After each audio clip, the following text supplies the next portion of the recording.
students, welcome back to the next session of Mahatma Gandhi Ji. This is about the principles of truth and non-violence, part 1. So let us have a look about the contributions which has been given by the Mahatma Gandhi Ji and the political ideas.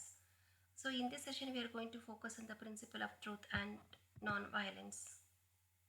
Satya ಮತ್ತು ಅಹಿಂಸೆ. What are the political ideas of Gandhiji? John Ruskin ಅವರ ಒಂದು ಚಿತ್ರವನ್ನು ಸಹ ನಾವಿಲ್ಲಿ ಹಾಕಿದ್ದೀವಿ. So ಆ ಚಿತ್ರವನ್ನು ಸಹ ನೀವು ಗಮನಿಸ್ತಾ ಇದ್ದೀರಾ?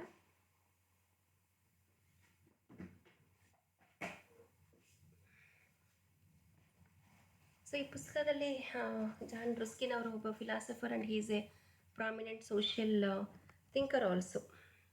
Is it that is about the John Ruskin ಅವ್ರದ್ದು ಹೇಗೆ ಅವರು ಇವ್ರ ಜೀವನದಲ್ಲಿ ಒಂದು ರೀತಿಯ ಪ್ರಭಾವವನ್ನು ಬೀರ್ತಾ ಹೋಗ್ತಾರೆ ಅನ್ನೋದನ್ನು ಕಾಣ್ತೀವಿ. Gandhi was very much influenced by the writings of Ruskin until this lost. Gandhi said that this book marked the turning point in my life. Gandhiji was a deeply religious man. This perspective shaped his politics, his economic ideas, and his view of society. So Gandhiji ಅವರು ಹೇಗೆ ತಮ್ಮ ಪುಸ್ತಕ ಬರೆದಿರತಕ್ಕಂಥ ರಸ್ಕಿನ್ಸ್ ಅವರು ಬರೆದಿರತಕ್ಕಂಥ ಪುಸ್ತಕ ಅಂಟು this ಲಾಸ್ಟನ್ನು ಓದಿ ಅವರು ಬಹಳ ರೀತಿಯಾಗಿ ಅವರು ಪ್ರಭಾವಿತರಾಗ್ತಾರೆ ಅನ್ನೋದನ್ನು ನಾವಿಲ್ಲಿ ಕಾಣ್ತಾ ಇದ್ದೀವಿ. ಅವರೇ ಹೇಳ್ತಾರೆ, ನನಗೆ ನನ್ನ ಲೈಫಲ್ಲಿ ಟರ್ನಿಂಗ್ ಪಾಯಿಂಟ್ ಅಂತ ಕೊಟ್ಟಿದ್ದು ಅಂತ ಹೇಳಿದ್ರೆ ಇವರ ಪುಸ್ತಕ, ಈ ರಸ್ಕಿನ್ಸ್ ಅವರು ಬರೆದಿರತಕ್ಕಂಥ ಪುಸ್ತಕ ಅಂಟು ದಿಸ್ ಲಾಸ್ಟ್. ತದನಂತರ Gandhiji was A deeply religious man. As we know that Gandhiji was A deeply religious ಆಗಿರ್ತಾರೆ. ಕಾರಣ ಏನು ಅಂತ ಹೇಳಿದ್ರೆ ಅವರ ತಾಯಿ ಸಹ ರಿಲಿಜಿಯಸ್ಸು ಒಂದು ಪ್ರಭಾವವನ್ನು ಅವ್ರ ಮೇಲೆ ಬೀರ್ತಾರೆ. ಸೊ ಹಾಗಾಗಿ ಈ was A religious man. This perspective shaped his politics, his economic ideas and his view of society. ಈ ಒಂದು ಪರ್ಸ್ಪೆಕ್ಟಿವ್ ಏನಿದೆ, ರಿಲಿಜಿಯಸ್ ಪರ್ಸ್ಪೆಕ್ಟಿವ್ ಅನ್ನೋದು ಅವ್ರ ಮೇಲೆ ಹೇಗೆ ಬಂತು, ಅದು ಏನೆಲ್ಲ ಬದಲಾಗ್ತಾ ಹೋಗುತ್ತೆ ಅವ್ರ ಜೀವನದಲ್ಲಿ ಅಂತ ಹೇಳಿದ್ರೆ, ಯಾವುದಕ್ಕೆಲ್ಲ ಶೇಪ್ ಕೊಡ್ತಾ ಹೋಗುತ್ತೆ ಅಂತಂದರೆ ಎಕನಾಮಿಕ್ ಐಡಿಯಾಸ್ಗೆ, ಪಾಲಿಟಿಕ್ಸ್ನ, ಮತ್ತು ಅವರಿಗೆ ಇದ್ದಂತಹ ಒಂದು ವ್ಯೂ, ಸಮಾಜದ ಮೇಲೆ ಅವ್ರಿಗಿದ್ದಂತಹ ಒಂದು ವ್ಯೂವನ್ನು ಸಹ ಇದರಿಂದ ಅದು ಬದಲಾಗ್ತಾ ಹೋಗುತ್ತೆ. ಹಿ was very much impressed by the Vedas. ವೇದಗಳನ್ನು ಸಹ ಬಹಳಷ್ಟು ಅವರು ತಿಳ್ಕೊಂಡಿದ್ರು ಅಥವಾ ಬಹಳಷ್ಟು ಇನ್ಫ್ಲೂಯೆನ್ಸ್ ಆಗಿರ್ತಾರೆ ವೇದಾಸ್ ಮೇಲೂ ಸಹ ಮಹಾತ್ಮ ಗಾಂಧೀಜಿಯವರು. ಅದ್ರ ಜೊತೆಗೆ Bhagavad Gita, the Bible, the Quran, Ramayana, Jainism and Buddhism also. So ಇವೆಲ್ಲದಕ್ಕೂ ಸಹ ಬಹಳ ಇನ್ಫ್ಲೂಯೆನ್ಸ್ ಆಗಿರ್ತಾರೆ. ಇವೆಲ್ಲ ಅವ್ರ ಮೇಲೆ ಬಹಳ ಪ್ರಭಾವನೂ ಸಹ ಬೀರ್ತಾ ಹೋಗುತ್ತೆ. ದ ಡಾಕ್ಟ್ರೈನ್ ಆಫ್ ಅಹಿಂಸಾ ನೋಡಿ, ಮೇಲ್ಗಡೆ ನಾವು ಕಾಣ್ತಾ ಇದ್ದೀವಿ, ಅವರು ಬೈಬಲ್ ಇರ್ಬೋದು, ಖುರಾನ್ ಇರ್ಬೋದು, ರಾಮಾಯಣ ಎಲ್ಲವನ್ನೂ ಸಹ ಬಹಳಷ್ಟು ಓದಿ ತಿಳ್ಕೊಂಡಿದ್ದಂತಹ ಮಹಾನ್ ವ್ಯಕ್ತಿ ಅಂತಲೇ ನಾವು ಹೇಳಬೇಕಾಗತ್ತೆ. ಅದಾದಮೇಲೆ doctrine of Ahimsa.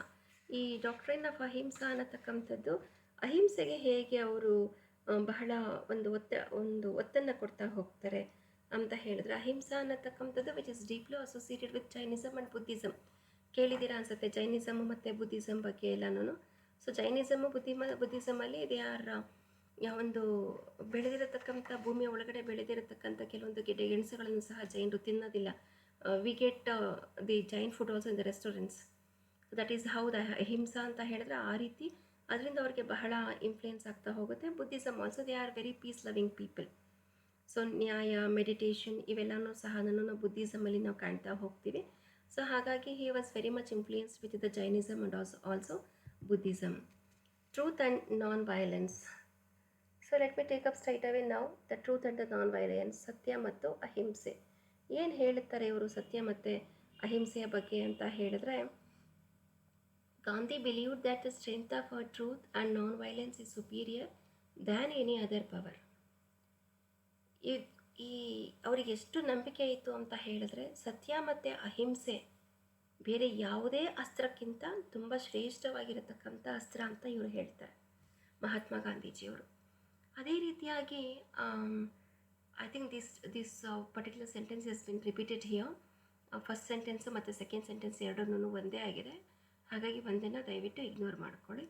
Truth or ಸತ್ಯ ಫಾರ್ ಗಾಂಧಿ ಈಸ್ ಗಾಡ್. ಸತ್ಯವೇ ದೇವರು ಅನ್ನತಕ್ಕಂಥ ಒಂದು ನಂಬಿಕೆಯಲ್ಲಿದ್ದವರು ಮಹಾತ್ಮ ಗಾಂಧೀಜಿಯವರು. ಸತ್ಯವನ್ನೇ ನುಡಿಬೇಕು ಅಂದರೆ ದೇವರಲ್ಲಿ ಸತ್ಯವನ್ನು ಕಾಣ್ತಿದ್ರು, ಸತ್ಯದಲ್ಲಿ ದೇವರನ್ನು ಕಾಣ್ತಿದ್ರು. Okay, He therefore changed the statement, God is truth, later in his life into truth is God. ಮೊದಲು ದೇವರೇ ಸತ್ಯ ಅಂತ ಹೇಳ್ತಾ ಇದ್ರು. ಅದಾದಮೇಲೆ ಅವ್ರ ಜೀವನದಲ್ಲಿ ಅವ್ರು ಮಾಡ್ಕೊಂಡಿದ್ದೇನು ಅಂತಂದರೆ ಸತ್ಯವೇ ದೇವರು ಅನ್ನತಕ್ಕಂಥದ್ದನ್ನು. ದೇವ್ರನ್ನ ಹುಡುಕೊಂಡು ನೀವೆಲ್ಲೋ ಹೋಗಬೇಕಾಗಿಲ್ಲ. ನಿಮ್ಮ ಮನಸ್ಸಿನಲ್ಲಿ ನೀವು ಸತ್ಯವನ್ನು ಹೇಳ್ತಾ ಇದ್ದೀರಾ ಅಂತ ಹೇಳಿದ್ರೆ that is nothing but that it self is a god ಅಂತ ಅವರು ಹೇಳ್ತಾರೆ. Truth is what the inner self experiences at any point of time. ಏನು ಸತ್ಯ ಅಂತ ಹೇಳಿದ್ರೆ ನಿಮಗೆ ಗೊತ್ತಿರುತ್ತೆ, ನಾನು ಸುಳ್ಳು ಹೇಳ್ತಿದ್ದೀನ, ಸತ್ಯ ಹೇಳ್ತಿದ್ದೀನ, ನನಗೆ ನಾನು ಎಷ್ಟು ಸತ್ಯವಂತನಾಗಿದ್ದೇನೆ, ನನಗೆ ನಾನು ಎಷ್ಟು ನಾನು ನಿಜವನ್ನು ಹೇಳ್ತಿದ್ದೀನಿ. ಬೇರೆಯವ್ರಿಗೆ ನೀವು ಹೇಳ್ತಾ ಹೋಗ್ಬೋದು, ಆದರೆ he is the person who knows very well. His inner self it experiences at any point of time is what is the satya, what is the truth. That is what even Gandhi feels. Whenever there is truth, there is love. Wherever there is truth, there is love. Wherever there is violence, there is untruth. ಅವರು ಹೇಳ್ತಾರೆ, ಮತ್ತೊಮ್ಮೆ ಹೇಳ್ತಾ ಇದ್ದಾರೆ ಇದರಲ್ಲಿ ಗಾಂಧೀಜಿಯವರು, ಎಲ್ಲೆಲ್ಲಿ ಸತ್ಯ ಇರುತ್ತೋ ಅಲ್ಲೆಲ್ಲ ಪ್ರೀತಿ ಮತ್ತು ಶಾಂತಿ ಅನ್ನೋದಿದ್ದೇ ಇರುತ್ತೆ. ಎಲ್ಲೆಲ್ಲಿ ಹಿಂಸೆ ಇರುತ್ತೋ ಅಲ್ಲೆಲ್ಲನೂ ಸಹ ಅಸತ್ಯ ಅನ್ನೋದು ತುಂಬಿ ತುಳುಕ್ತಾ ಇರುತ್ತೆ. ಹಾಗಾಗಿ ನಾವು ಏನು ಮಾಡಬೇಕಾಗತ್ತೆ, ಇವರು ಸತ್ಯವನ್ನು ಹೇಳಬೇಕು ಅಂತ ಇವರು ಹೇಳ್ತಾ ಇರ್ತಾರೆ. ಸತ್ಯಾಗ್ರಹದ ಉದಯ ಎಲ್ಲಾಗುತ್ತೆ ಅನ್ನೋದನ್ನು ಸಹ ನಾನು ಕೊನೆಯಲ್ಲಿ ನಿಮಗೆ ಹೇಳ್ತೀನಿ. ಒಂದು ಕಥೆಯ ರೂಪದಲ್ಲಿ ಇದೆ, ಅದನ್ನು ನಾನು ನಿಮಗೆ ಕೊನೆಯಲ್ಲಿ ಇದರ ಬಗ್ಗೆ ಹೇಳ್ತಾ ಹೋಗ್ತೀನಿ. Further the word is related to chit. That is nothing but chit ಅಂತ ಹೇಳಿದ್ರೆ knowledge. As it is said the truth is eternal. So where there is true knowledge there is always ananda. Very beautiful it has been shed.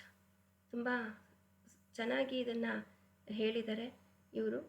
So ಇವ್ರ ಪ್ರಕಾರ ಸತ್ಯ ಅನ್ನೋದು ಎಲ್ಲಿರುತ್ತೆ, ಹೇಗಿರುತ್ತೆ ಅಂತ ಹೇಳಿದ್ರೆ ಇಟ್ ಈಸ್ ಶಾಶ್ವತವಾಗಿರತಕ್ಕಂಥದ್ದು ಅಂತ ಹೇಳಿದ್ರೆ ಸತ್ಯ. And where there is A true knowledge, ಎಲ್ಲೆಲ್ಲಿ ಟ್ರೂ ನಾಲೆಡ್ಜ್ ಇರುತ್ತೋ ಅದೆಲ್ಲವನ್ನು ಅಲ್ಲಿ ಎಲ್ಲ ಕಡೆನೂ ಸಹ ಅದು ಹ್ಯಾಪಿನೆಸ್, ಬ್ಲಿಸ್ ಅಂದರೆ ಸಂತೋಷವನ್ನು ಅದು ಕೊಡ್ತಾ ಹೋಗುತ್ತೆ.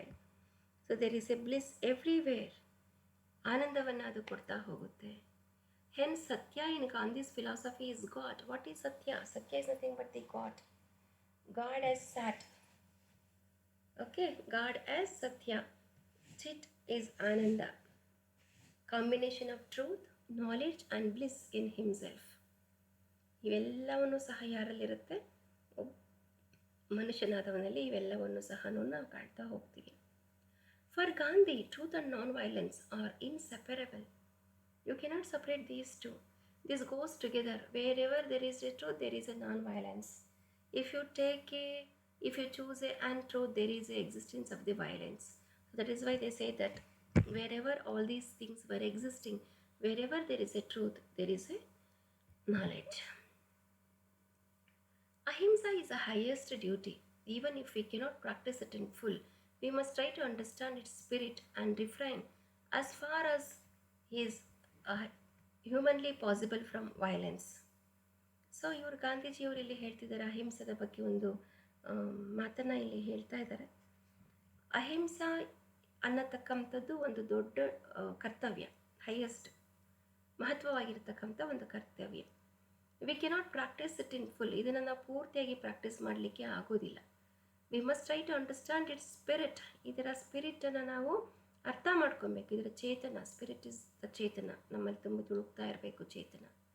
And also he says that it is not only that and also he says ಯಾವುದರಿಂದ ನಾವು ದೂರ ಇರಬೇಕು ಅಂತ ಹೇಳಿದ್ರೆ for as humanly possible from violence. ಈ ವೈಲೆನ್ಸಿಂದ, ಹಿಂಸೆಯಿಂದ ಯಾವಾಗಲೂ ಸಹ ನಾವು ದೂರ ಇರಬೇಕು ಅಂತ ಮಹಾತ್ಮ ಗಾಂಧೀಜಿಯವರು ಇಲ್ಲಿ ಹೇಳ್ತಿದ್ದಾರೆ. ಅಂದರೆ ಅಹಿಂಸಾ ಅನ್ನತಕ್ಕಂಥದ್ದು ಬಹಳ ಮಹತ್ವವಾಗಿರತಕ್ಕಂಥ ಒಂದು ಕರ್ತವ್ಯ. ಅದನ್ನು ನಾವು ಪೂರ್ತಿಯಾಗಿ ಪ್ರಾಕ್ಟೀಸ್ ಮಾಡಬೇಕಾಗತ್ತೆ. And we must try to understand it spirit. ಇದರ ಒಂದು ಚೇತನ, ಅದರ ಅಗಾಧವಾದ ಶಕ್ತಿಯನ್ನು ನಾವಿಲ್ಲಿ ಅರ್ಥ ಮಾಡ್ಕೊಬೇಕು. ಸಾಧ್ಯವಾದಷ್ಟು ಮನುಷ್ಯ ಆದವನು ಏನು ಮಾಡಬೇಕು, ಹಿಂಸೆಯಿಂದ ಬಹಳಷ್ಟು ದೂರದಲ್ಲಿ ಇರಬೇಕು ಅಂತ ಹೇಳ್ತಾರೆ. The concept of ahimsa attained a special statue. His greatest contribution is the use of ahimsa. ಇವರ ತುಂಬ ಮಹತ್ವವಾಗಿರ್ತಕ್ಕಂಥ ಒಂದು ಕಾಣಿಕೆ ಅಥವಾ ಒಂದು ಕೊಡುಗೆ ಅಂತ ಹೇಳಿದ್ರೆ ahimsa marga into a successful technique for direct mass action. ನಿನ್ನೆ ನಿಮಗೆ ಒಂದು ಚಿತ್ರವನ್ನು ತೋರಿಸ್ಬಿಟ್ಟು ನಾನು ನಿಮಗೆ ಹೇಳಿದ್ದೆ, ಇಡೀ ಮಾಸಷ್ಟು ಜನ ಇವರು ಜೊತೆಯಲ್ಲಿ ಬರಬೇಕು ಅಂತ ಹೇಳಿದ್ರೆ ಅವ್ರಿಗಿದ್ದದ್ದು ಮೋಸ್ಟ್ಲಿ ಒಂದೇ ಒಂದು, ನಮಗೇನು ಆಗೋದಿಲ್ಲ ಅನ್ನತಕ್ಕಂಥ ಒಂದು ನಂಬಿಕೆ ಅನಿಸುತ್ತೆ. ಎಲ್ಲಿ ವೈಲೆನ್ಸ್ ಇರ್ತಾ ಇರಲಿಲ್ಲ, ಇವರಿದ್ದ ಕಡೆಗೆ ವೈಲೆನ್ಸ್ ಅನ್ನೋದು ಇರ್ತಾ ಇರಲಿಲ್ಲ, ಪೀಸ್ಫುಲ್ ಆಗಿರ್ತಾ ಇತ್ತು ಪ್ರತಿಯೊಂದೂ. ಹಾಗಾಗಿ this a one important technique what he has been adapted in its weapons. It's one of the greatest weapon that also I have used yesterday. Gandhi adopted non-violence as a philosophy and an ideal way of the life. According to him, what is the most important for the philosophy, for the freedom struggle ಗೆ ಯಾವುದು ಬೇಕು ಅಂತ ಹೇಳಿದ್ರೆ non-violence. And also he says that if you want to lead a ideal life, the ideal way of life is nothing but adapting yourself. It is satyagraha or ahimsa. The concept of non-violence was not a new one. It is not a new one. It is not like Gandhiji has given in an instant ಆಗಿ ಇದನ್ನು create ಮಾಡಿದ್ರು ಅಂತ ಹೇಳೋಕ್ಕೆ ಸಾಧ್ಯ ಇಲ್ಲ. Before the teachings of Gandhi, the notion of ahimsa finds an important place in holy scriptures. Teachings of Gautama Buddha to Prophet Muhammad and works of various philosophers. Mahatma ಗಾಂಧಿಗಿಂತ ಮೊದಲೇ ನಾವು ಹೇಳ್ದಂಗೆ ಇದು ಅವರು ತಂದದ್ದಲ್ಲ, ತುಂಬ ಹಳೆಯದು ಇದು ಅಹಿಂಸಾ ಅನ್ನತಕ್ಕಂಥದ್ದು. Ahimsa finds an important place in holy scriptures. So it's ಒಂದು ಕಲ್ಪನೆ ಇತ್ತು ಇದರಲ್ಲಿ. ಎಲ್ಲಿತ್ತು ಅಂತ ಹೇಳಿದ್ರೆ ನೀವು ಹೋಲಿ ಸ್ಕ್ರಿಪ್ಚರ್ಸಲ್ಲಿ ಇವೆಲ್ಲನೂ ಸಹ ನಾವು ಕಾಣ್ತಾ ಹೋಗ್ತೀವಿ. ಹೋಲಿ ಸ್ಕ್ರಿಪ್ಚರ್ಸ್ ಅಂತ ಹೇಳಿದ್ರೆ ಪವಿತ್ರ ಗ್ರಂಥಗಳಲ್ಲೂ ಸಹ ನಾವು ಇದನ್ನು ಕಾಣ್ತಾ ಹೋಗ್ತೀವಿ. Teachings of Gautama Buddha, prophet Mohammed ಇರ್ಬೋದು, ಇದನ್ನ ಬೇರೆ ಬೇರೆ ವರ್ಕ್ಸಲ್ಲಿ ಫಿಲಾಸಫಿಗಳಲ್ಲಿ ಸಹ ನಾವು ಇದನ್ನು ಕಾಣಲಿಕ್ಕೆ ನಮಗೆ ಸಿಗುತ್ತೆ. But it was Gandhi who converted ahimsa into a social and political technique and super humanitarian method of resolution to all type of crisis and problems.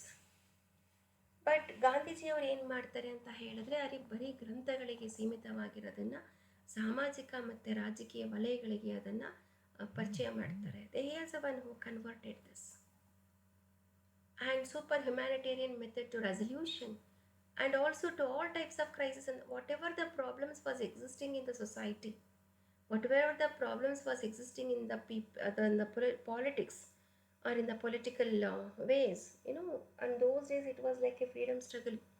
We just wanted to take our own political freedom, which has been snatched by the Britishers. ಅಂಥ ಸಂದರ್ಭದಲ್ಲಿ ಇವರಿಗೆ ಕಂಡಂತಹ ಏಕೈಕ ಮಾರ್ಗ non violence. That is the reason he is called the father of non violence. ಅದೇ ಕಾರಣಕ್ಕೆ ಮಹಾತ್ಮ ಗಾಂಧೀಜಿಯವರನ್ನು ನಾವು ಅಹಿಂಸೆಯ ಪಿತಾಮಹ ಅಂತಲೂ ಸಹ ನಾವು ಕರಿತೀವಿ. According to Mark Shepard, Gandhi raised non-violent action to a level never before achieved. So Mark Shepard ಅವ್ರನ್ನ ನಾವು ನೋಡ್ತಾ ಇದ್ರೆ ಗಾಂಧಿ ರೈಸ್ಡ್ ನಾನ್-ವೈಲೆಂಟ್ ಆ್ಯಕ್ಷನ್ ಅಂದರೆ ಒಂದು ಅಹಿಂಸಾ ಚಟುವಟಿಕೆಗಳನ್ನು ಅವರು ಬಳಸ್ಕೊಳ್ತಾ ಹೋಗ್ತಾರೆ ಟು ಲೆವೆಲ್ ನೆವರ್ ಬಿಫೋರ್. ಈ ಬೇರೆ ಹಿಂದೆ ಯಾವತ್ತೂ ಸಹ ಇದನ್ನು ಮಾಡಿರೋದಕ್ಕೆ ಸಾಧ್ಯ ಇಲ್ಲ, ಅನುಸರಿಸ್ಕೊಂಡಿರಲಿಲ್ಲ. ಅಂತಹ ಒಂದು ಉನ್ನತವಾದಂತಹ ಮಾರ್ಗವನ್ನು ಗಾಂಧೀಜಿಯವರಿಲ್ಲಿ ಪರಿಚಯ ಮಾಡಿಕೊಡ್ತಿದ್ದಾರೆ, ನಾನ್ ವೈಲೆನ್ಸನ್ನು. Gandhi distinguished between negative and positive aspects of ahimsa. ಯಾವುದ್ಯಾವುದನ್ನು, what is ahimsa? Negative and the positive aspects we come across both positive as well as the negative aspects also. Negative ahimsa means not injuring any living being whether body or mind. Negative ಅಹಿಂಸೆ ಅಂದರೆ ಏನು ಅಂತ ಹೇಳಿದ್ರೆ ಯಾವುದೇ ಕಾರಣಕ್ಕೂ ಆತನ ಮನಸ್ಸಾಗಲಿ ಆತನ ದೇಹಕ್ಕಾಗಲಿ ಯಾವುದೇ ರೀತಿಯ ಒಂದು ಸಣ್ಣ ಇಂಜುರಿ ಅನ್ನೋದು ಆಗಬಾರ್ದು ಅನ್ನತಕ್ಕಂಥದ್ದು ನೆಗೆಟಿವ್ ಆಗಿರತಕ್ಕಂಥದ್ದು. ಓಕೆ, ಯಾವುದೇ ರೀತಿಯ ಗಾಯ ಅನ್ನೋದು ಆಗ್ಬೋದು, ಆತನ ಮನಸ್ಸಿನ ಮೇಲೆ, ಗಾಯದ ಮೇಲೆ ಯಾವುದಾದ್ರೂ ಇರಲಿ. ಅದಾದ ಮೇಲೆ positive ahimsa means love and charity. So positive ahimsa ಅಂತಂದರೆ ಪ್ರೀತಿ ಮತ್ತು ಚಾರಿಟಿಯನ್ನು ಕೊಡತಕ್ಕಂಥದ್ದು. ನೀವು ಯಾರ್ಯಾದರೂ ನಿಮಗೆ ಹೋಗಿ ಅಫೆಕ್ಷನೇಟ್ ಆಗಿರ್ತೀವಿ ಅಂತ ಹೇಳ್ತೀರಲ್ಲ, so that is nothing but the charity, ದಾನ. ನೀವೇನೆಲ್ಲ ದಾನ ಮಾಡ್ತೀರಾ, ಪ್ರೀತಿ ಕೊಡ್ತೀರಾ, ಇವೆಲ್ಲನೂ ಸಹ ಪಾಸಿಟಿವ್ ಆಗಿರತಕ್ಕಂಥ ಅಹಿಂಸೆ. ಏನು ದಾನ ಮಾಡ್ತೀರಾ ನೀವು ಒಳ್ಳೆ ಮನಸ್ಸಿನಿಂದ ದಾನವನ್ನು ಮಾಡಬೇಕು, ಮನಸ್ಸಲ್ಲಿ ಬೈಕೊಂಡು ದಾನವನ್ನು ಮಾಡತಕ್ಕಂಥದ್ದಲ್ಲ. Gandhi's concept of non-violence was a positive based on goodwill towards the evil doer. So what is the Gandhi's concept? ಇದು ಯಾವುದ್ಯಾವುದು ಎಲ್ಲೆಲ್ಲಿ ಕೆಟ್ಟದನ್ನೋದು ಇರುತ್ತೋ, ಯಾರ್ಯಾರು ಕೆಟ್ಟದನ್ನು ಮಾಡ್ತಿರ್ತಾರೋ ದುಷ್ಕರ್ಮಿಗಳಿಗೆ ಇವರು ಒಂದು ಪಾಠವನ್ನು ಕಲಿಸ್ಬೇಕು ಅನ್ನತಕ್ಕಂಥದ್ದು. ಅಂದರೆ ಅವರಿಗೆ ಇದು ಒಂದು ಗುಡ್ ವಿಲ್ ಆಗ್ತಾ ಹೋಗುತ್ತೆ ಟುವರ್ಡ್ಸ್ ಈವಿಲ್ ಡೋಯರ್. ಯಾರು ದುಷ್ಕರ್ಮಿಗಳಿರ್ತಾರಲ್ಲ ಅವರಿಗೆ ಒಂದು ಪಾಸಿಟಿವಿಟಿಯನ್ನು ತುಂಬತಕ್ಕಂಥ ಕೆಲಸವನ್ನು ಅವರು ಅಹಿಂಸೆಯ ಮೂಲಕ ಮಾಡ್ತಾರೆ. Non violence is the first article of my faith and last article of my Creed, MK Gandhi. So ಅವ್ರು ಹೇಳ್ತಾರೆ ಅಹಿಂಸೆ ಅನ್ನತಕ್ಕಂಥದ್ದು ನನ್ನ ಮೊದಲನೆಯ ಆರ್ಟಿಕಲ್ ಅಂತ ಹೇಳ್ತಾರೆ, ನನ್ನ ಮೊದಲನೆಯ ಲೇಖನ, ಮತ್ತು ಅಹಿಂಸೆ ಅನ್ನೋದೇ ನನ್ನ ಕೊನೆಯ my faith and the last article of my creed also. So ಇದು ನನ್ನ ಮೊದಲನೆಯ ಲೇಖನ, ಅದೇ ರೀತಿಯಾಗಿ ನನ್ನ ಕೊನೆಯ ಲೇಖನ ಸಹ ಯಾವುದಾಗಿರುತ್ತೆ, ಅಹಿಂಸೆಯೇ ಆಗಿರುತ್ತೆ. ನನ್ನ ಕೊನೆಯ ಪಂಥವೂ ಹೌದು, ಮೊದಲ ಲೇಖನ ಮೊದಲನೆಯ ಪಂಥವೂ ಅದೇ ಆಗಿರುತ್ತೆ ಅಂತ ಹೇಳ್ತಾರೆ. He regards non-violence as a means and truth as an end. It is a means and an end for him. It is a means. ಅದೇ ಅವರಿಗೆ ಮೀನ್ಸ್ ಮತ್ತು ಎಂಡು ಆಗಿರುತ್ತೆ. ಏನು ಹಾಗಂದರೆ ಅರ್ಥ ಮತ್ತು ಅಂತ್ಯ ಎರಡೂ ಒಂದೇ. ಆದಿ ಮತ್ತು ಅಂತ್ಯ, ಪ್ರಾರಂಭವೂ ಅಲ್ಲಿಂದ, ಕೊನೆಯಾಗೋದು ಅಲ್ಲಿಂದ. According to Gandhi, ahimsa is the greatest force available to humankind. He practiced and prescribed non-violence and truth as a remedy against all social evils and helps to create a peaceful society as well. Through this ahimsa, Gandhiji wanted to create a greatest force available to mankind. This is the greatest force, this is the greatest weapon which is available for the mankind. He practiced and prescribed non-violence and truth as a remedy. Non-violence ಮತ್ತು ಟ್ರೂತನ್ನು ಇವರು ಏನು ಮಾಡ್ಕೊಳ್ತಾರೆ, remedy ಅಂತ ಮಾಡ್ಕೊಂಡಿದ್ದಾರೆ.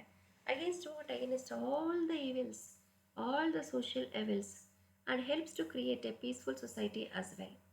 According to him, ahimsa and truth are two sides of same coin. ಅಹಿಂಸೆ ಮತ್ತು ಸತ್ಯ ಎರಡನ್ನೂ ಒಂದೇ ಮುಖದ ಒಂದೇ ನಾಣ್ಯದ ಎರಡು ಮುಖಗಳಂತೆ. Gandhi's technique of struggle against the mighty British empire was throughout based on the principle of non violence.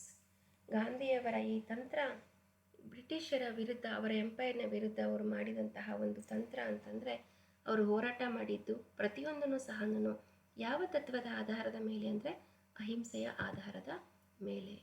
Non-violence means dedicating ourselves to the fundamental rights of every human being, namely justice, equality and equity. Non-violence ಅಂತಂದರೆ ಏನಾಗ್ತಿದೆ, ಈ fundamental ರೈಟ್ಸ್ನ ಎಲ್ಲ ಮನುಷ್ಯರಿಗೂ, ಎಲ್ಲ ಮಾನವರಿಗೂ, ಪ್ರಜೆಗಳಿಗೂ ಸಹ equal ಆಗಿ ನಾವು ಕೊಡತಕ್ಕಂಥ ಒಂದು ನ್ಯಾಯ, ಸಮಾನತೆ, and also about the equity. What is equity? Equity is equally distributing it. Okay, so the Gandhian principles of non-violence included respecting others and the interconnectedness of all the life. So ಏನು Gandhian principles? It is respecting others and also interconnecting in all of the life. So here an eye for an eye only ends up making the whole world blind. An eye for eye ಅಂತಂದರೆ ಒಂದು ಕಣ್ಣಿಗೆ ಮತ್ತೊಂದು ಕಣ್ಣು ends up making the whole world blind. ಅಲ್ಲೇನೇ ಬರೀ ಒಂದು ದೃಷ್ಟಿಕೋನವನ್ನು ಇಟ್ಟಾಗ ಅದು ಬೇರೆ ಎಲ್ಲನೂ ಸಹ ನಮಗೆ ಏನಾಗುತ್ತೆ, ಬ್ಲೈಂಡಾಗಿ ನಮಗೆ ಕಾಣ್ತಾ ಹೋಗುತ್ತೆ. So finally, according to Gandhi, the power of ahimsa is greater than the power of intellect. ಇದರ ಪವರು, ಅಹಿಂಸೆಯ ಪವರ್ ಅನ್ನೋದು ಎಷ್ಟು ಮಟ್ಟಿಗಿರುತ್ತೆ ಅಂತ ಹೇಳಿದ್ರೆ, it is the greatest power when you compare with the intellect also. ಬುದ್ಧಿವಂತನಿಗಿಂತ ಹೆಚ್ಚಿನ ಒಂದು ಶಕ್ತಿಯನ್ನು ಇದು ಅಹಿಂಸೆ ಹೊಂದಿರುತ್ತೆ. Who practices ahimsa develops a strong willpower and can rule over the whole world. It leads to the attainment of all the virtues. And also, Gandhi sought to operationalize his ideology of non-violence through the instrument of Satyagraha as an instrument of social change. It is important to study the meaning, nature, and techniques of Satyagraha also, which has been continued in part 2. ಈ ಸತ್ಯಾಗ್ರಹವನ್ನು ಸಹ ನಾವು ತಿಳ್ಕೊಳ್ಳೇಬೇಕಾಗತ್ತೆ.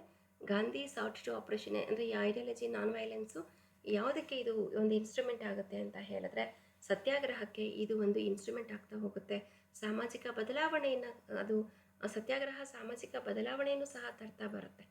ಈ ಕಾರಣದಿಂದ ನಾವು ಸತ್ಯಾಗ್ರಹದ ಅರ್ಥ, ಸ್ವಭಾವ ಮತ್ತು ಟೆಕ್ನಿಕ್ಸ್ನ ನಾವು ತಿಳ್ಕೊಳ್ಳೇಬೇಕಾಗತ್ತೆ. So this is about truth and the non-violence of Mahatma Gandhiji. Let me take up the Satyagraha in the next session. Thank you, students.